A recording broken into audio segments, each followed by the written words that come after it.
Well, heavy wildfire smoke settling into the interior today, creating conditions the Bureau says are moving into an unhealthy level. Well, good evening. The weekend saw an expansion of wildfire activity in Alaska with the Bonanza Creek, Aggie Creek, and other fires growing. The smoke is prompting the Bureau to reopen its respite room in the Noel Ween Library with clean air for those in need during regular library hours. The Division of Forestry says traffic is getting smoother around the Bear Creek fire north of Healy and the Elliott Highway, but drivers can expect up to 2-hour delays on the Parks Highway between Nenana and Fairbanks. We're also utilizing our hotshot crews out there to proactively do strategic firing, so that way they can do a controlled burn from the highway and out to meet where the natural fire is occurring. So that way they're giving the highway a buffer so that the natural part of that fire doesn't hit the road so hard. Cooler and more humid conditions are expected over the next few days, with officials expecting fire activity to be moderate as a result. And for the first time in more than a week, widespread showers moving across the interior, hopefully bringing some relief from the fire and the smoke danger. Chief Meteorologist Melissa Fry tracking those showers now. Melissa, the interior going to see quite a bit of rain? Unfortunately, not really. I was just watching the radar here. We do have some really intense showers moving through. Pockets will see some heavy rain, but unfortunately, it's not a widespread heavy rain that we're seeing. Looking at the precipitation totals from today, it's 1/100th of an inch that has fallen at the Fairbanks Airport, a little more south toward Glen Allen. But again, this is still not that much. We do still have red flag warnings in effect for all the regions that you see there north of Fairbanks. And we have a lot more lightning on the map this evening than we do rain. There are, again, pockets of heavy rain and some of these storms more intense. Again, we have had a severe thunderstorm warning this evening from this particular cell that is moving quickly toward Delta Junction, already bringing heavy rain up to quarter-size hail. And again, we are still seeing frequent lightning, strong winds, and some pockets of heavy rain from this. Unfortunately, though, again, it's still in very isolated locations. So we'll watch that closely. It is still 70 degrees in Fairbanks. You can see those hazy skies from our live camera there, University Avenue. We are still seeing warm conditions through the next couple of days. So a little humidity rising, winds are still breezy, and we are seeing those temperatures coming down 5 to 10 degrees. It'd be nice if they stayed that way, but we will see warmer conditions here through much of this week. Not the 80s, but those 70s are going to hold for the interior. And we'll continue to see mid-60s across South Central, with most of that rain really confined to the higher elevations over the next 24 hours. We will see chances for more rain in the interior on Wednesday, and then you can see a lot of green on the map for the coastal regions of South Central later this week. In terms of precipitation totals, again, increasing still, again, not that much. Temperatures will be back up to 70 degrees in Fairbanks, 66 in Anchorage tomorrow. We will still see those thunderstorms through the interior. Now, Juneau and across Southeast, heavy rain is on the way for you tomorrow. Otherwise, mostly sunny and mild all the way down the west coast. So I'll have a much closer look at that detailed forecast next. All right, looking forward to the full forecast. Thanks, Melissa. In the lower 48 tonight, at least 104 people are confirmed dead after the horrific flash flooding in Texas on Friday. The dead and missing span 6 counties, with Kerr County reporting the deaths of 56 adults and 28 children. Rescuers are still searching for survivors as more rain and potential flash flooding is expected in central Texas. Justin Matson's in the newsroom with an update out of Alaska tonight. Justin, the state saying it's prepared to assist if they can. That's right, John. Search and rescue efforts are still underway in Texas, where currently more than 100 people have been killed by the floods there. And tonight, Alaska says the state is prepared to help if needed. Heavy rains in Texas on Friday caused the Guadalupe River to rise an estimated 26 feet in just 45 minutes. And the damages that have resulted have been catastrophic. Now, Alaska is no stranger to floods. Many areas of the state deal with some sort of flooding, even if only minor, on an annual basis. And the Division of Homeland Security says that, especially with that experience, Alaska stands ready to help the people of Texas the moment the request comes in.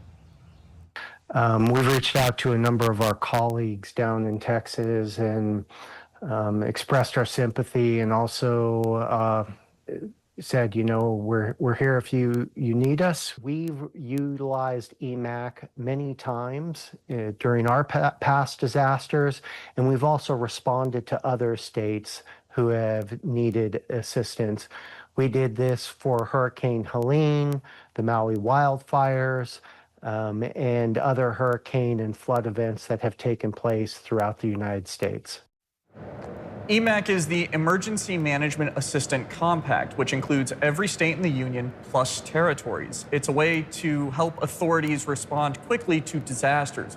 Now, Alaska has not received any requests for aid at this point, but DHS says the agency remains ready should that happen. John? Well, Justin, you spoke with a nonprofit that's on the ground right now in Texas helping with the response. What are they saying that they're seeing? Yeah, I spoke with Russ Dilday of the Texas Mission Group, and right now they are witnessing firsthand the heartbreaking scenes of families that have lost everything. The group is working to support those affected by the flooding, and I will have those details on the late edition tonight. John? All right, Justin Mattson reporting. Thank you, Justin. The National Transportation Safety Board says 4 people were injured when a small plane crashed in Katmai National Park and Preserve. The float plane, a Cessna 180J, crash landed near Brooks Camp, which is within the national park. A pilot and 3 passengers were injured, according to the National Park Service. The agency says all 4 of them were taken to an Anchorage area hospital. Multiple agencies are investigating. The Transportation Security Administration is offering free pre-check enrollment to Gold Star families. Families who have experienced the loss of a loved one in active duty service to the United States. Now, this is for those who are getting pre-check for the first time, also for travelers who want to renew their pre-check status. The agency says that to qualify for this program, you must meet the standard TSA pre-check eligibility requirements and have the required documentation for enrollment. Then you must also get an eligibility verification letter from the Tragedy Assistance Program for Survivors, or TAPS. TAPS can confirm Gold Star status. And to start each process, reach out to TAPS. You can do so through the National Military Survivor Helpline, 800-959-TAPS or 8277, or that email, info@taps.org. That'll get you started. You can enroll in CLEAR or IDEMIA with this, and the registration currently open.